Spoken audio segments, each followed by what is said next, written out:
we capture their energy and their enthusiasm for learning and exposure, and we travel them. They have an opportunity to travel for 4 to 5 years, from 4th grade until the beginning of their 9th grade year, with a program that we call Explore Adventures. Okay. And then it leads into the second portion of our program, which is called Life 101. And Life 101 is a set of modular courses that those same kids then go through from 9th grade to 12th grade. And the modules are set up there based on what the research has told us are the major things that cause the high attrition rate in college. Okay. So the reasons why kids are dropping out of school, those modules address. And then in their junior and senior year in high school, we purposefully take them through an intense program where they are learning how to play the admissions game for college. Oh, yeah. And they are they're not given scholarships, but they're learning how to navigate the landscape of the admissions game. How do I fill out the FAFSA? How do I complete an application and meet all deadlines? What does it mean for me to have an early decision? How do I seek out scholarships from my community? How do I seek out scholarships from the university where I've been accepted? What does work study look like? So that 2-year intensive in 11th and 12th grade helps them to prepare for college, if that is their pursuit. Not all of our students go to college. Some of them take part in 2-year training programs or some type of skill directed program. Right. So when you think about the educational landscape from your experiences, right now we have significant amounts going on where people are saying we're not educated well enough, and then we have mass incarceration, the school to prison pipeline, we have homelessness, we have mental health and all that. So based on your experiences, and you're talking about Life 101 that you teach the juniors and seniors as like for college, right? So when you think about K through 12, what do you think the role is of educators in today's climate to help these children move from a state of where they are to where we think and we should expect students to be? Well, the role of education is to help our students, to prepare them to compete locally and globally. That's what we want to be able to have our kids to do, and it looks different for different kids, and to try to define what it looks like in a one-size-fits-all already sets you up for failure in that discussion. You have to understand the learner. You have to understand the landscape of the challenges that learner comes from and brings into a formal educational setting. So I don't think that there's a one clear-cut, there is not a one clear-cut definition of what school will look like for a learner, but the goal should always be to make sure that our learners are able to compete locally and globally. So from a personalized learning perspective, if that's what I heard you say about the situational learning, how do you incorporate something like that in a classroom, particularly in some of the public schools where you have 30, 35 students in the classroom? How does a teacher, a skilled teacher, a thoughtful teacher, how do you engage at that level of personalization for a student? Can you even do it? Is it even an option in today's classroom? I think it's absolutely an option in today's classroom. Some classroom settings are more challenging than others, but in the classroom where you are preparing your student to compete at whatever the next level is, and if you think about early childhood, if I can take it there. Yeah, absolutely. If you're thinking about early childhood and how to prepare those students to compete in an elementary school setting, some of the things that we think of as educators, it kind of escapes people. For instance, it's great that kids could come in knowing how to say the alphabet, and they can sing the song, but to really understand the 66 phonemes of the English language, where they know the abacus, they know the sounds that those letters make. That's what we're searching for, is that they know those sounds. And then being able to be inquisitive in their imaginary play, giving them the opportunity to imagine and create, giving them Legos so that they can manipulate those, and giving them Play-Doh. So not only are they creating something, but they're also strengthening the muscles in their hands and in their forearms, because those are digits that they're going to be using throughout education for the rest of their lives. I know a lot of people are familiar with a program that's called Homework Without Tears. And a lot of that has to do with kids who are having to write so much and their poor little hands are cramping because their muscles in their hands have been underdeveloped. Well, when you step back into that early childhood setting, early childhood educators understand the importance of strengthening those muscles. What's that program called? It's a program, it's an older program that's called Homework Without Tears. Homework Without Tears, and a lot of people are familiar with that. But it stems from that early childhood lost opportunity to build the muscles in the hand so that it can sustain the next stepped skill, which is putting a pencil in the hand or having a child to sit and type. And now they can sustain that skill because the prerequisite of building the muscle has been met. Right. So it's things that people don't always think about. It's nice to put an iPad in the hand of a child, some people think, but we lose the value of giving them sidewalk chalk and letting them go outside into the driveway and using those gross motor skills and building up those muscles. That is all so crucial in the continuum of preparing them to enter into a successful learning environment. But isn't that also I joke with people all the time. I mean, I don't have any children, but it just seems to me, once you reach 5 years old and you go into kindergarten, it just seems like children's childhoods are gone, right? Because there's so much expectation from day one. Like you must do this, you must succeed, you must be motivated, you must do all these things, and there's so much pressure for a 5-6-year-old child, right? And so where's the preservation of childhood anymore? I mean, where is that?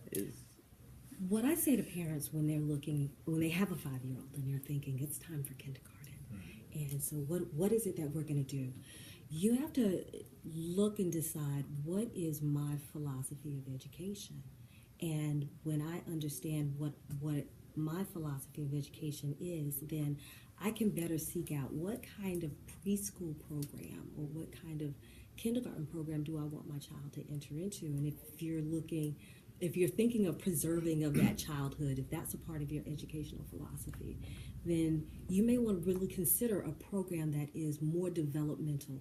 And that is a program that is a school that is geared towards a philosophy that believes in developmental appropriateness of their program, and they give children an opportunity to have that experiential learning and that developmental play, and it's not worksheets being placed in front of them, and it's not the memorization of math facts, but they're still learning all of those things, but it's done through an organic learning of play.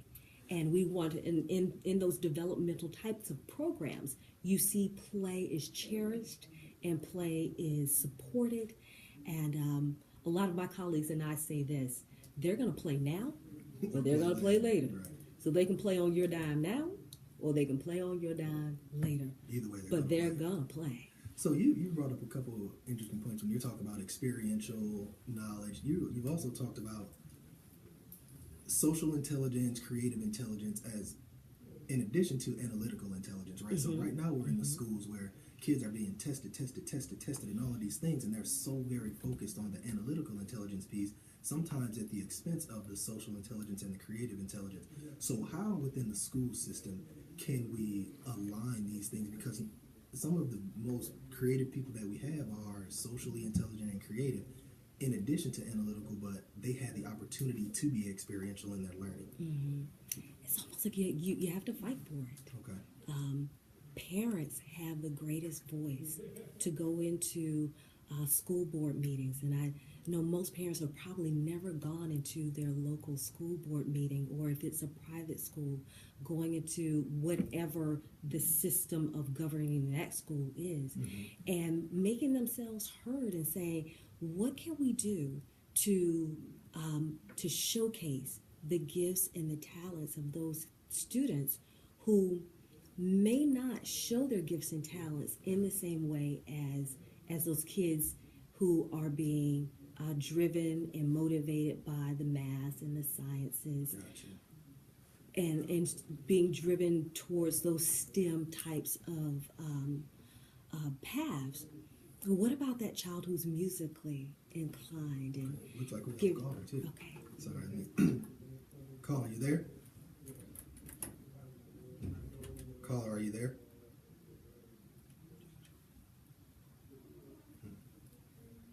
No. I think we dropped that one. Sorry, we have another one right here. Nope. No. All right. So, caller, sorry about that. We dropped you. Give us a call back, 202-652-0708. DP? Yeah, I just wanted to talk. I know we talked about it a little bit off air, but I think, we put so much importance on what's going on in the school, and we don't put enough importance, in my mind, on what's going on in the home, because there's a responsibility in the home as well. I mean, that is your child or your children at the end of the day, and you have a responsibility. Granted, we all have a responsibility as a community, but I just feel as though parents would just push their kids out and get them on the bus and go learn, and when you come back home, you do your homework and then that's it. It doesn't. There's no secondary learning going on within the home. I mean, you're supposed to be doing, to me, you would have to do some supplementary things and complementary things of what they're learning in the classroom, and maybe do some application or something like that in your home. But I just feel like, when they get... Hold those thoughts. Yeah. We have 2 more calls coming in. Okay. Nope, lost that one. There we go. Caller. Hello? Caller, are you there? I'm here. Hey, is this Crystal? This is she. Hey, Crystal. This is Charles from Divergent. We're here with Daryl and Jerylen. How you doing? I'm doing well. How are you? I am doing well. So what I'm going to do for those out there in listener land, we have Crystal Saikhamporn. She's a teacher also, and I'm going to give her a quick bio on her. So Crystal is a 2nd grade teacher in Hampton Roads. She's been teaching there for about 5 years. She has a master's in science of teaching and is dual certified to teach special education and general education. She's been a self-contained teacher for students with severe emotional and behavioral disorders. Currently, she's an inclusion teacher, and what that means is that she's a general education teacher and worked with special education teachers to provide services for students with special needs in her classroom. Crystal, thank you for calling in. Of course, thank you for having me. So talk to us about, I know you've been listening to Jerylen and Daryl and some of the things we've talked about. Talk to us about some of your experiences that you currently have within the classroom, and what do you see are some things that we can work on to enhance the learning of our students? I think it all stems from just being prepared to be in school, and what does that mean? What behaviors? How should students, act? And also intrinsic motivation. How do we instill that in our students? Because that has to start at a young age. When they come in 2nd grade, they're supposed to, we're learning how to graph and regroup with addition, subtraction. That includes that you need to have stamina. You have to be interested. You must be invested in your education. And as I charge my students with incentives and, really praising them, and also not just praising them saying good job, but also label praise. Like, I saw that, our first test, you got a 20, but now you got a 50. And yes, they're still not passing, but I think it's also important to praise students for just progress and just trying their best. So when you think about your engagement within the classroom, do you feel like in today's climate that the expectations, going back to what Daryl was saying, like what parents should be doing within the home, do you feel that the expectations of teachers can sometimes be too high?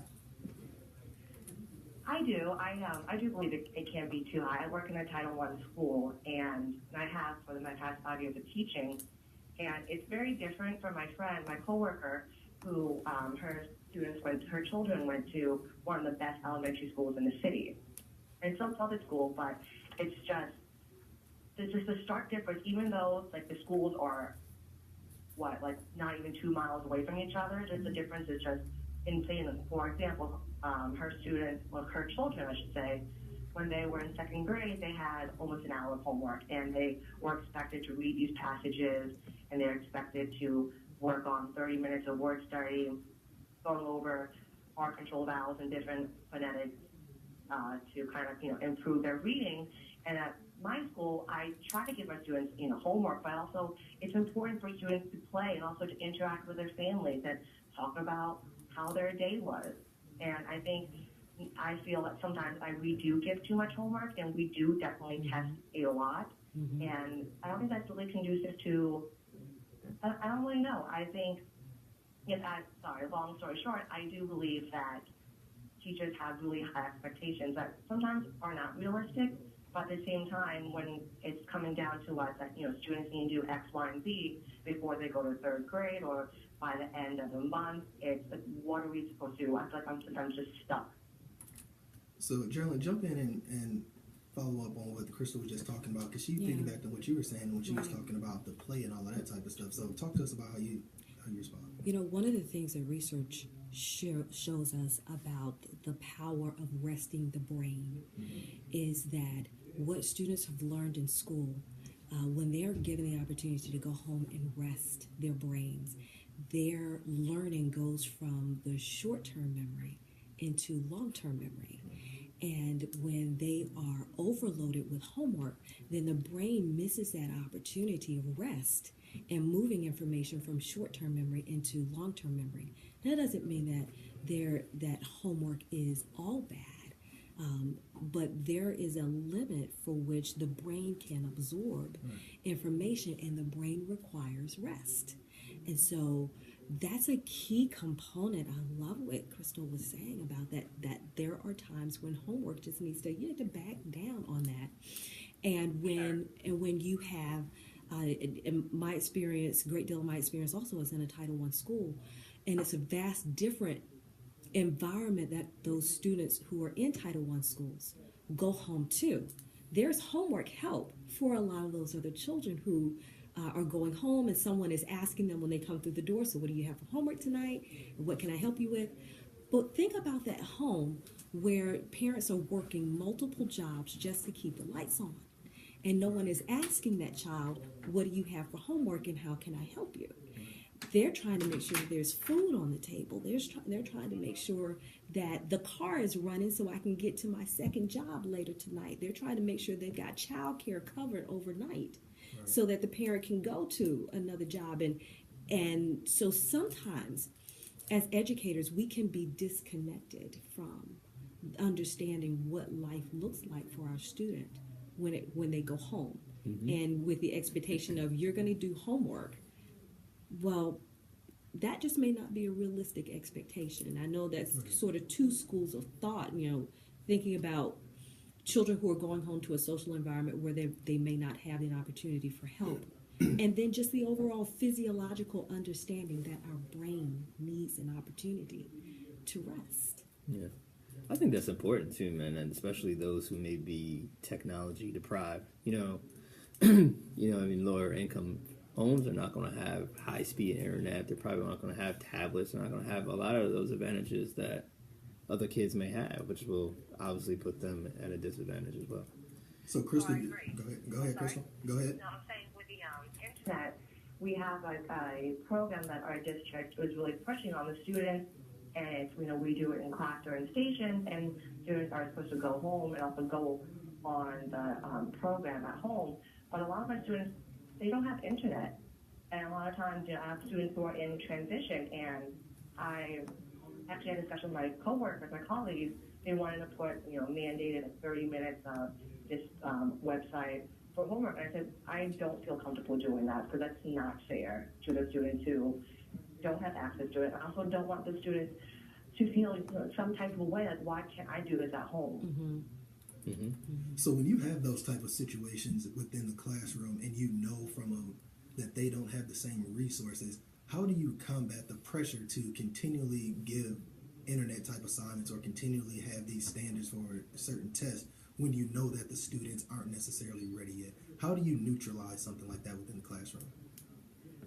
Well, one, I always reach out to the parents and see what's exactly going on and see if they are able to go to the public library and also provide parents with any information that way. And some of the parents have been able to use the program on their phone, so they give the students the phone to go in the programs. Just to, like I said, it's not.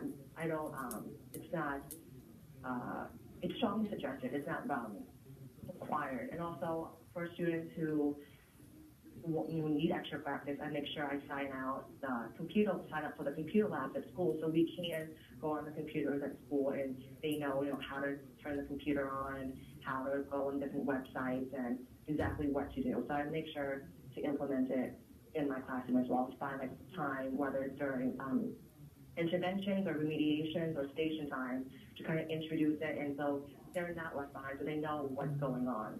I mean, teachers like Crystal are having to be creative with how they are implementing technology into their classroom, and we understand that this generation of students that we have in our classrooms today, they're going to be facing a workforce where 72% of the jobs are going to require some type of technological integration into the work. 72%.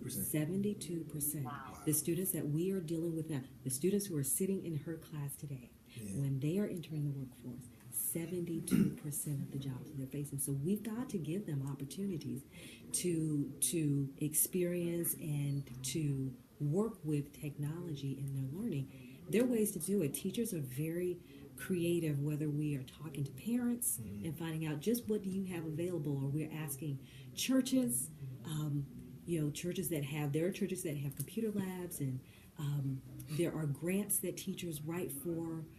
There are partnerships that we seek out in the community. So for a teacher who is plugged in and has all of her withedness about her or him, they're out there looking for ways to close the digital divide in their own classroom. And I know we hear a lot about national data and what's happening on a national scope. But it becomes real for that teacher who is in her classroom looking at those students who, those are her charges. Those are her babies. She takes ownership. He takes ownership of those students. And if teachers have to come out of their own pocket to make it happen, a lot of times that is the honest to goodness truth. Teachers coming out of their own pockets to make things happen. And that's extremely unfortunate. Right. Because they're already underpaid to begin with. Right. And I said this out, prior to the show, and I'll always stand by this.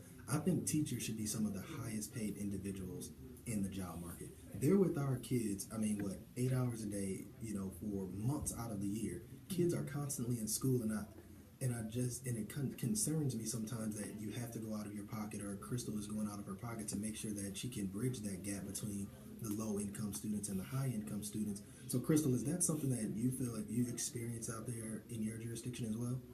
Oh, for sure. That's like 100%. I feel my first year of teaching, you go into a classroom, and I guess I had lofty ideas of what I would be given, and I am getting my first paycheck. I could barely pay my rent because I had to buy pencils and papers and just like the bare necessities for my students, and crayons and hand sanitizer and tissues. And a lot of times things like tissues and hand sanitizer and pencils people don't really think of, but we run through it. We run out of it, so we run through it so quickly. And thankfully, I have a Costco membership where I can go and buy 12 boxes of tissue paper.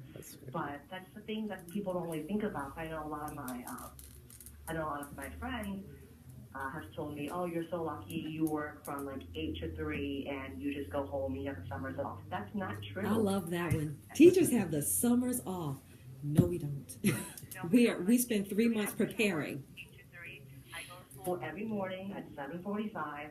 Tonight I didn't leave school till 5:20, and I have a backpack full of papers I need to grade, lesson plans I need to tweak, and also my students are behind. They're only 88% of my students below grade level, and I'm trying to think of different ways to engage them, different stations, different activities to kind of help them with reading, also with math, because graphing is a hard concept. Of what can I do to have them graph? Like, I need to go to the store and buy this. Today, actually, I bought Fruit Loops for my students to graph. I gave everyone a handful of Fruit Loops, and they had to sort the students collected, organized, and analyzed their own data. But again, that's Fruit Loops here and then snacks. So sometimes students come to school hungry, and you definitely can't focus when you're hungry. So if I know, or if the student tells me they're hungry, I also have some snacks in my closet for them. So for sure, I 100% could allow teachers go into their own pockets. And like I said, I barely made my first month rent when I first started teaching. That's a travesty. I had no idea it was actually that bad. Yeah, right? no, yeah, neither did I. Yeah. I did want to switch gears for just a second, and I wanted to focus more on like the high school juniors and seniors, and in terms of them charting out or planning out their post-high school scholastic endeavors, right? And how do you go about that, particularly with the rising cost of higher education?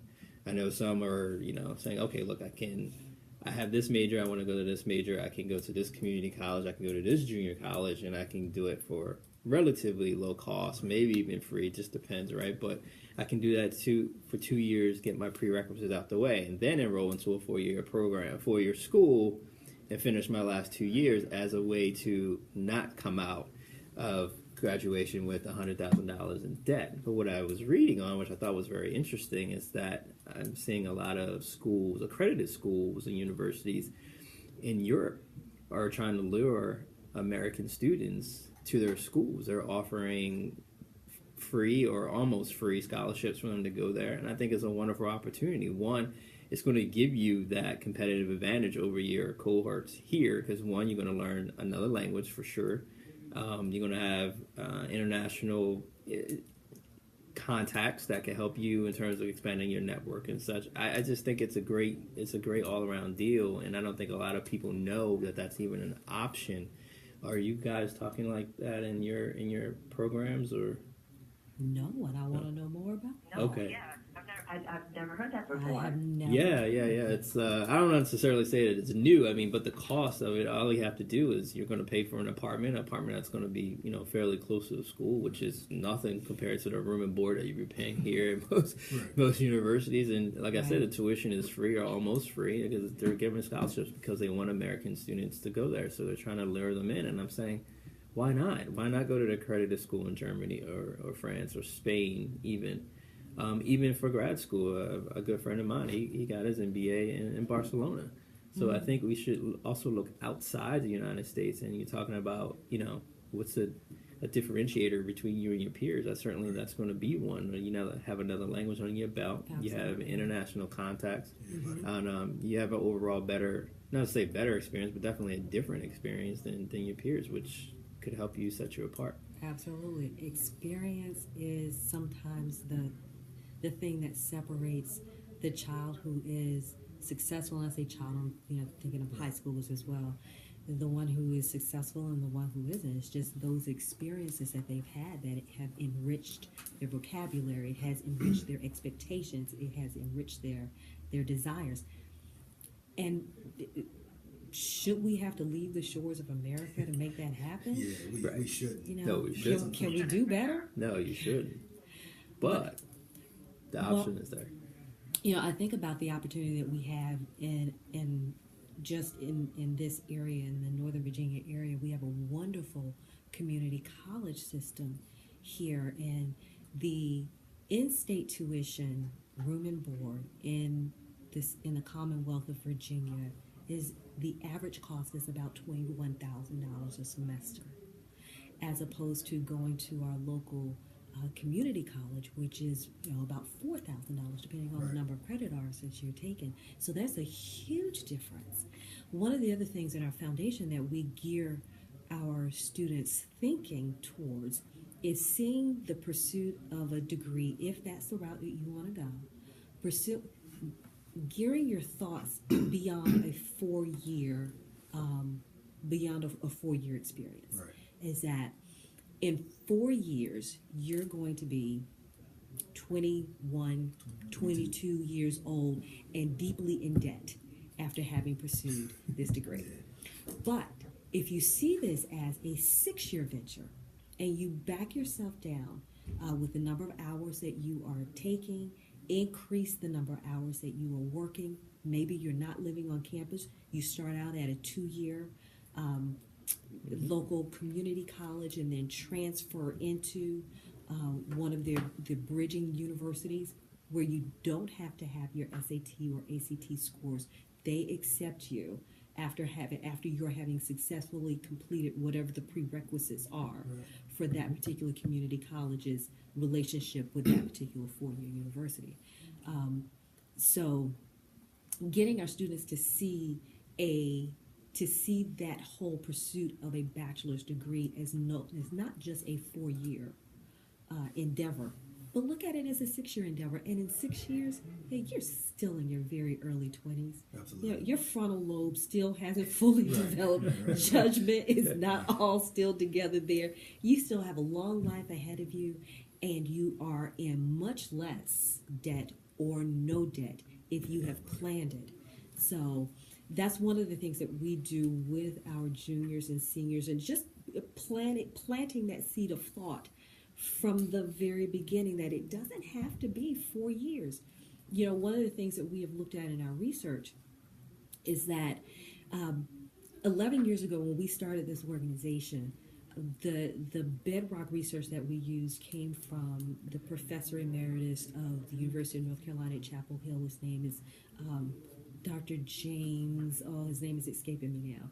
But he was able to plot out there were 10 reasons why students were dropping out of school between their freshman and sophomore year. And so last year at our 10-year anniversary, I said, well, let me go back and take a look at this, at our data and our research, and see if what we have is still relevant. Right. And those same causes for the high attrition rates that existed 10 years ago are still relevant now. And they include students are not financially prepared to take on the pursuit of a degree. So lack of financial backing, ill preparation from their high schools, so they didn't take the courses in high school that they needed in order to be successful in college. And what we find out that a lot of students were having to take remedial courses. And if you are having to take remedial courses, the credit hours for those courses still cost the same thing as credit hours for courses that are applied to your degree. Well, if your family has already gotten together all the money that they could to send you off to school, and now you're taking level 100 courses, and those level 100 courses are not being applied to your degree, it's hard to justify continuing to put money behind that. So you have students who, you know, you've had the opportunity to go to high school, but no one really geared you towards taking 4 years of English, 4 years of science, 4 years of math, and you walk onto a college campus and you find out that you are woefully underprepared to go into a 101 level English class, and you're being expected to do some things that the skills were available at your high school, but because you didn't take advantages of the courses, you are now not prepared. Or could have been an indictment on the high school as well, meaning that they were just passing the students through in order to keep their numbers. So I want to ask, Crystal, what do you think about Daryl's question? Because you said in your current class, about 88% are below grade level in spite of all of the things that you're trying to do. What is the expectation when you have that situation, when you have to go out and buy all of your stuff and you can't pay your rent, and in light of what Jerylen was saying earlier about 72% of these jobs are going to have some type of technological component to it. How do you respond to something like that? Well, honestly, I first feel defeated because that's just like, what can you do? But then you can, you know, I think beyond that, and with in regards to the question about passing students on, like I have seen it multiple times. Students just being passed on from grade level to grade level, and then I'm not going to pass a student on who's going to fail. I'm not going to set up a child up to go to another grade level and fail there again. It's going to be hard. And that's, again, that's what I spoke about earlier, having that strong work ethic, and also it starts at home, and the intrinsic motivation. But so many students get passed on. And when you enter, based on a DRA levels of autism now, you're supposed to get, I believe, a J or level 18. I have students entering the second grade or level 2. That is beginning kindergarten. That is the beginning of kindergarten. So I don't know how they pass up until second grade, but then based on all of our data and our monthly assessments, majority of my students are failing because they can comprehend the material, but they can't read it, they don't understand it. And one parent recently was upset with me because their child was failing. Because he was transferred to my class, his own teacher is no longer there, and she said, well, he was, passing everything else, and he was on honor roll last year. This student doesn't know all the letters in the alphabet in the second grade. Really? Wow. And I told him that he can't really read it. We're working on sight words and letters and phonemes and blending and tapping and decoding. But in second grade, you need to be able to read the test in order to do well. And she said, well, when I read to him, he understands. And yes, the student has an IEP, he has accommodations, and we do read to him. But at the same time, no one can be reading to him in college or later as help. It's not. I want students to learn how to read. He needs to learn how to read. But we keep passing more. Like last year, 2 parents asked me why their child didn't make honor roll, because the last 2 years their child made honor roll. Well, if you're reading significantly below grade level and you don't know your fact or your addition and subtraction facts up to 10, you're not going to do as well as your peers who know how to regroup or to understand, the concrete, even when they draw pictures, pictorial models on how to, if you break down a 10, if you need to regroup and all these different things. If you still don't understand that there are 10 ones and 1 10 rod, it's what am I supposed to? I'm not going to pass you, because then when we take up SOLs in Virginia, but then standardized testing in 3rd grade and above, you're not going to pass. And what's going to happen then? Yeah, I mean, that's tough, because I'm jumping back to what Daryl was saying too, and and you just emphasized it. I teach at the university level as well, and it's amazing. In some of the classes, I've actually had students that'll send me papers, and an entire paragraph won't have a piece of punctuation in it. Mm-hmm. And I'm like, how did you get here? And these aren't freshmen, you're talking seniors. Like, you're talking a organizational behavior class or org development and transformation, leadership theory and practice, what have you.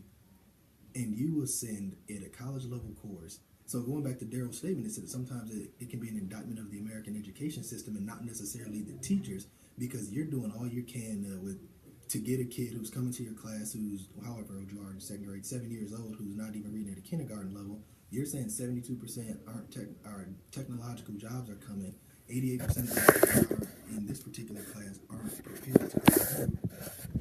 What do we do? Like, what are some things that we can do to kind of bridge that gap when you have other countries like the Swedens of the world, the Icelands of the world, the Finlands of the world, who are playing at a very high educational level? What do we do? I don't know. Like, I think it also starts with parents, because a lot of times the parents, because parents, they do have a right to say, I want my child to go on, and even though all my data is showing the different assessments we've used and the lack of progress, lack of growth, they still can push their student on to the next grade. I've seen, thankfully I've not experienced it, but some of my peers, parents can go in, they bully the teacher to get to have their child have a higher grade, which I don't think is fair. I also think that's such a disservice to the students. I agree with that. It's you said what's the answer, and my father who's an answer. Yes. My father who's a lifelong educator, and we often chuckle and say, the answer is 3 parts. It's leadership, and then there's leadership, and then there's leadership. I love it. Yeah. The answer is leadership, and sometimes. I know we're looking at a new administration in the White House, and we're looking at a new Secretary of Education, and we're looking to Washington, D.C. for answers. And but sometimes in just an abysmal mess of test scores, there are schools that are beacons of light where they are in impoverished areas and there are lack of financial resources, but these schools are managing to succeed. Or in a particular school where the test scores are in an abysmal state, there's a classroom where when the kids make it to that class, something happens. And so it goes back to leadership, whether it is the teacher who is the leader of that class, or the administrator who's the leader of the building. And I've served as an administrator, as an assistant principal for a number of years. And sometimes, a teacher like Crystal is, you have to serve as that buffer between your teacher and your parents and allow the teachers to teach their students, because these people are professionally trained. They are understanders of research and human growth and development. They know what the mind and the body needs in order to learn. And so we need to get out of their way and let them do what they do. Yeah. I want to switch gears for just a second. I want to talk about charter schools, the pros and cons of them, and I would like to get your opinion on it. But I will say this: I came across, I don't know if it was an expose, for example, but and I know that every state is different in terms of laws and what have you. But what I found to be, I don't know, to me, is certain institutions to me should not be profit driven, and education should be one of them. And frankly, I think healthcare is another. But getting back to education and the charter schools, I saw a story where we had a charter school. It formulated and they picked a principal, and the schools have to have a management company, like manage, I guess, the day-to-day and O&M of that. And so the principal decided, well, I'm going to make my own management company, and then hired herself to be the management company. So she was getting paid to be the principal and getting paid to manage. Correct, which was not illegal in that state. Okay. And I won't say the state because I'm not sure which one, so I don't want to. I just want to indict a state. But it wasn't illegal. Yeah. But I guess from a moral standpoint, it's what are you doing? And then she wound up going on and doing 13, 14 other schools. The same way. So now she's managing, all these schools as well. And I don't know, I just want to get your thought on that, because to me, and they were looking at the numbers and saying that her schools weren't doing any better than the rest of the public schools that were in the district.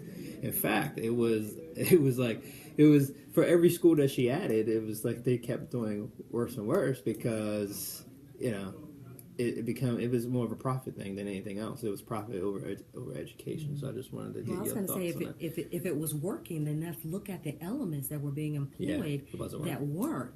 And if it's not working, then those with the power of voice to say, no, we are not going to allow this, because the human resources that we are investing in, these are our children, and they don't get those years back. It takes 4 years of good teaching to recover 1 year bad. Wow. So you can't allow that to systematically seep into our educational system. So then what do? Charter schools, and I have to admit that I am not all up on all things charter. And I know that there are a lot of charter schools in our area that are connected to the public school system, so they are an extension of the public school system, just not required to come underneath all of the same governances of the public school system. But as a researcher, I say we have to look at what's working. Is that working?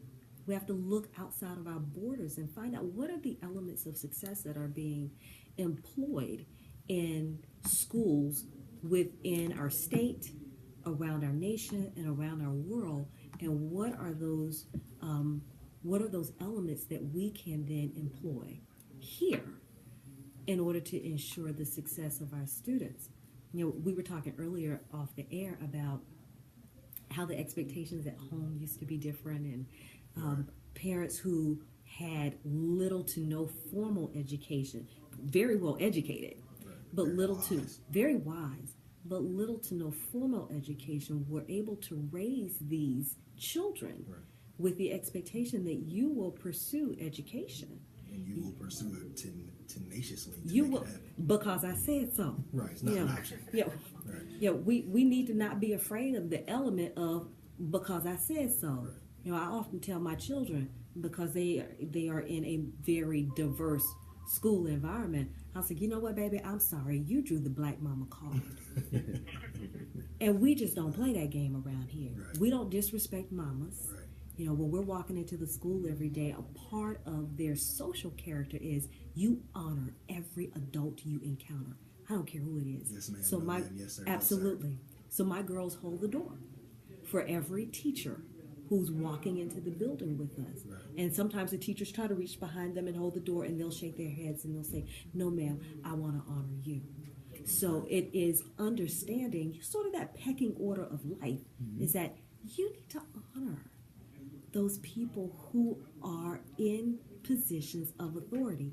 And as far as I'm concerned, if it's an adult, you are in a position of authority. We grew up with adults who were not perfect, but we were still taught to honor. Crystal, what are your thoughts on that? And jumping into Daryl's question about charter schools as well. As charter schools, I worked in New York before for 3 years for moving out of Hampton Roads, and I worked at a day treatment center for students with severe emotional disabilities who were not able to function as well as their peers in the gen ed setting, nor were they getting the services, and nor could they.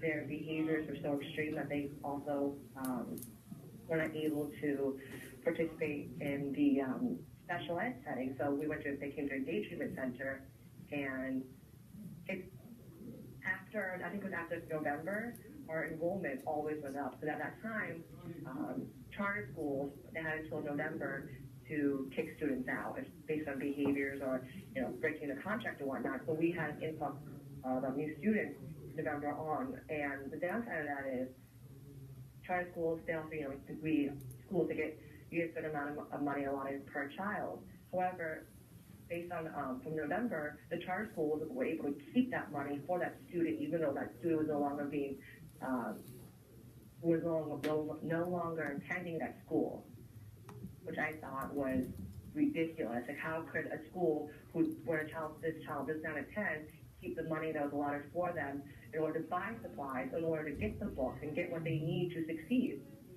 So on that one, with my own personal experience, I'm not a big fan of charter schools. There are some charter schools who do work, and again, I'm not speaking for all charter schools, just the ones that kick those students out. I don't really know what happened at that school, so I give them a chance, or we never saw enough money for those students, so we didn't have a computer lab. We had nothing at the day treatment center.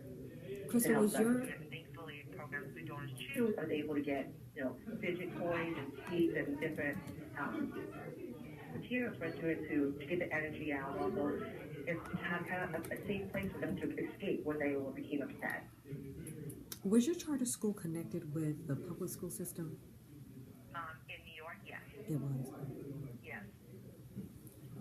Speaking of New York, though, I know we almost run out of time, but I just wanted to talk about the Manhattan elite for a second. I saw another thing where we're talking about these parents. The children are 3, 4 years old, and they're spending $40,000 a year to pay for these consultants to get their kids into, these elite schools, what have you. And it's just, I don't know, it's just a stark difference between the have and the have-nots, and it just seems like that gap is growing on every level.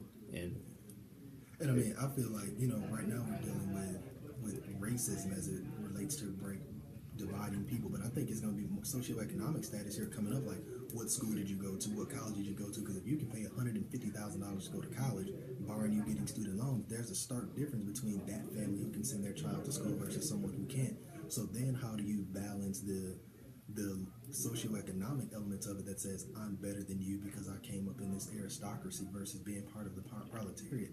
What do you do? And I know these aren't easy questions, right? These are complex problems that we're dealing with, and hopefully we'll get a chance to solve them, but it's hard. So Crystal, we're about to run short. I want to thank you for calling in and sharing your insights with us, and hopefully we can get you down here at some point to come in studio and talk with us as well. So any final thoughts that you want to give before we jump off? Just let students learn organically, and also was earlier said in this segment, students need to play, they need to learn, they need to experience what they're doing. Other than that, that's it. Thank you so much for having me on. Thanks, Crystal. Thank we'll you. talk to you soon. Perfect. Thank you so much. Yes, Crystal. Jerylen, where can they find you? Where can they find great explorations if they want to find out more information? Sure, you can find Great Explorations at www.greatexplorations.us. All right. I want to ask you one more thing too, but we still have a few more minutes on here. When we were talking before the show, if you don't mind sharing, there were 4 P's that you talked about that can change the nature of a person's engagement, whatever level you are. You talk about you and your dad talk about 3 things that help leadership, and leadership. But then you also mentioned 4 different elements. Do you mind sharing those with people? Sure. So every summer, before we begin our excursions, we start out with taking our kids to a team building course.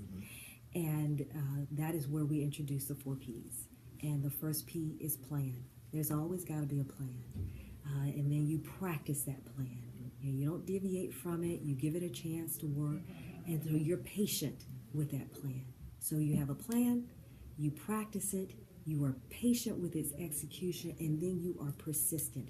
You understand that there are going to be obstacles that are going to come up. That's life. That is life. You got to get some grit behind you. You got to dig in, and you got to keep employing that plan. Now, I will say we spent some time this summer at the Westin Hotel in D.C., and the GM at the Westin gave us an additional P. She said, I love the fact that you're teaching them to plan. And I like that you're teaching them to have patience with the plan, and that you are showing them that there has to be persistence with that plan. And then practice that plan. She says, but I also would like to add an additional piece. She said, pivot. Yep. And I said, well, what do you mean? What are you saying with pivot?